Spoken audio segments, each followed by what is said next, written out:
Bapak Ibu tolong jangan pernah membanding-bandingkan kiai. Jangan pernah membanding-bandingkan habaib. Enggak ada hak bagi kita. Semua orang punya kelebihan masing-masing. Bu, Pak, kiai itu seperti rumah makan. Rumah makan ada yang spesialis soto, rawon, pecel lele. Pecel lele, penggemar cewek lemu-lemu. Ada rumah makan Padang, warteg, ada rujak, congor. Apa Bu? Rujak? Saya ngomong apa? Ya congor-congorku dewe ngapa toh?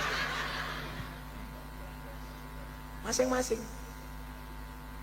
Anda yang suka rujak cingur, jangan menghina orang lain yang memilih soto. Lah kiai itu memang punya kelebihan masing-masing. Walaupun sekarang ada fenomena banyak kiai yang merdukun. Sekarang lagi rame, perdukunan versus pesulap merah.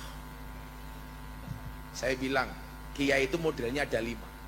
Tolong lihat jari saya, jangan lihat cincin saya. Pamer matane, Pak. Copot malu saya. Semoga ketinggalan. Ya tanggo maning. Pengajian amplop tipis kelangan cincin.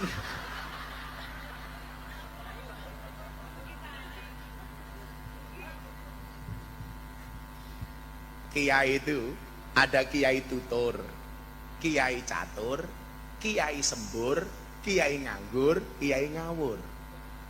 Tutur-tutur nasihat mau itu hasanah, memberikan tausiah.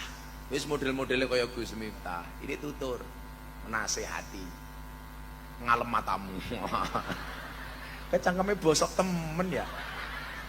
Wong inyong nerangke kok ngalem-ngalem. Sandet reso ngaceng ya.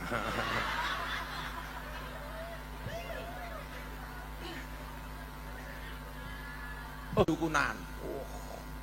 Disuwuk, ndase metu kerise. Cangkeme. Ada nggak kayak gitu Bu? Lah ini sekarang lagi viral. Saya tuh paling nggak suka dengan dunia perdukunan. Nggak suka. Karena saya itu orangnya